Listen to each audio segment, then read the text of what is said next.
because I can't start that on a bus. That's a good game. Is it? Okay, Yeah. good. Because I mean, I beat Fallout 3, but I love that game. All Fallouts were pretty good. Yeah. And it's like no matter how you play it, it's different. Like the first time I played Fallout 3, I didn't get a dog. In the second game, I got a dog. I'm like, I don't remember a dog being in this game, so hopefully Vegas is you know, see, that's another thing. I'm like, I get my bed, I get to see my chick, I get to see my folks, and I get to play Fallout Vegas. You know? Oh, woo! Yeah. You got the trip home all planned out, and you know what, man? They get there and just get back to normal. Just do nothing for just chill. Out. Yeah, man. I mean, just you know. But you know what, dude? It's like it's like a constant battle. It's like when you're here and you're tired, you want to be home. When you're tired or home, and then you're like, you're ready. I want to get back on the road again. So it's just it's in your blood. Yeah, dude. Yeah, I mean, it's being like a music vampire. It's like when you don't have your fix, it's like you gotta get it, man. You know, but yeah, man. I mean, it's it's been awesome. A great tour, and loved everybody that we were out with, and got to be really, really good buds with 2 Cents and Clutch, and Children of Bodom, and yeah, we're real good friends with 2 Cents. We've known those guys a while. Dude, those guys have become like my second family. I mean, like from day one. Like, I even brought him. I made him some homemade pasta and brought it out to him tonight. Well, everything we get like the after show food. Well, no, after the after show food, we get whatever we don't even take it over and gave it to him, because I mean we were there. You know what I mean? We were there, man. It's like to be and you really take that to heart when you're being helped. Not you don't get none of this. It's like, no, you get whatever we get. If you didn't get a shower room that day, go in ours. There's nobody deserves to walk around and not get a shower. You know what I mean? It's like, use whatever we got yours. So bands that, it's like a big family. Well, bands that dig people are insecure with themselves. We have nothing to be insecure about. I mean, everybody out there goes out and throws down, and then we have fun and go to the next town and do the same thing.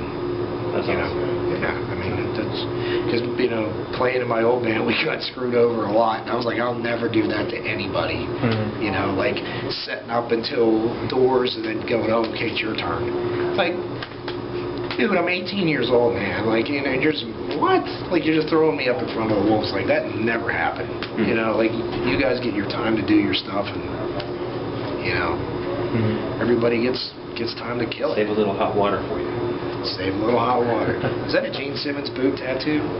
Yes, it is. Wow. You are on 100%. What's really weird is I'm digging you even more, dude. You got Kiss and Star Wars. There's my 3 faces of Gene. And then there's my tribute to Dave from Drowning Pool. Yeah. It's a good buddy of mine. Dude. Yeah. So, I remember the last night. It just blows me away. Like, even if they would dime. Like, I remember the last time I saw Dave, we were on Ozfest together, and I saw him before we left. He comes walking over and he gave me this big hug, and he goes, dude, is it kind of weird to get chills when you see Ozzy? I'm like, no. I was like, it's Ozzy Osbourne, man. He's like, all right. And he gave me a hug. He's like, all right, man, I'll see you tomorrow. I'm like, all right, cool. We go, and like Dave passed away. I'm like, I just saw him, dude. Like, and even like the thing with Dime, it's just like, you can't, like, little petty things are nothing, anymore. It's just like, as good as it gets, man, just any day above ground you're breathing, be happy. Oh, absolutely. You know what I mean?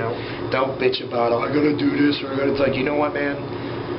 There's a lot worse. Yeah. And that's the way I look. I mean, I overdosed and died, and I was legally dead for 4 minutes and 30 seconds.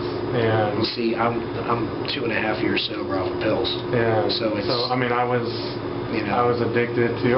What killed me was, dude, I took a mixture of meth, coke, and heroin, put them all 3 in a needle, and stuck them in my arm. Yeah. And next thing you know, I wake up. I had an out-of-body experience while they were working on me in the emergency room, and I had 1 shot of adrenaline in my heart, and when I sat up, he still had his hand on the needle in my chest. Wow. And he's like, welcome back, and as he said, Mr. Lamb, he pulled it out of my chest. And I'm like... That makes you totally... Oh. Like, reevaluate everything. Yeah. And you know, you go And through I didn't that. go to rehab. I stopped right then. I got away from that crowd of people. Yeah.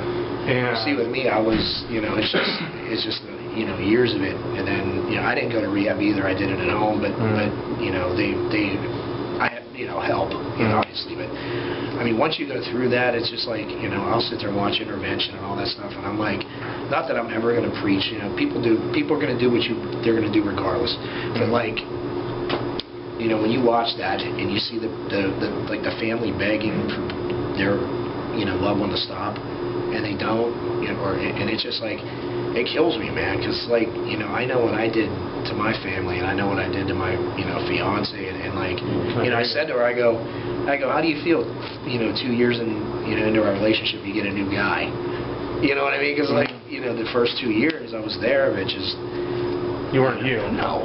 Yeah. No. You know, and it's like, you know, now it's, you know, little stuff doesn't matter to me anymore. It's just like, you know, if it, you know, just like your mom says, if you can't do nothing about it, don't worry about it. You can't fix it. You know what I mean? Just don't worry about it. And I found, I'm like, dude, just have fun, you know, just be chill and, you know, enjoy what you do, whatever you do, man. It's just, you know, just do it to the best that you can, and, you know, sometimes you need a smack in the face, though, you know what I mean? It's like, for a while you don't care, and it's just like, you need a big crack in the jaw and go, hey, dude, wake the F up and, you know, put your man pants on and, you know, start being a person. Yeah, you know, it's like, I want to be a dad, you know, I want to be a good husband and stuff. I mean, you can't do that. It's either, you know, do that or die, because there's no good ending to it. Or put the man pants on, let your balls drop, and kick, you know, stop. Kick it, you know, just like Zachy. I mean, Zachy's been almost a year and a half now, no drinking. I mean, it's, you got to do it, man. You know, when it comes down to your life, that's, you know, you're messing with that, man, and that's no joke. No. You know. Yeah. And most people don't get a second chance. No, they don't. And that's where, you know, we did. I mean, Zach did. That's why it's just like, just have fun and kick as much ass as possible. Yeah, definitely. Yeah. Man, I think that covered just about everything. I do. We went through every spectrum of went from Star Wars to drug abuse to Gene Simmons boots to like that was, dude, that's killer, man. That was awesome. That's good deal, man. I appreciate it, bro. Yeah, definitely.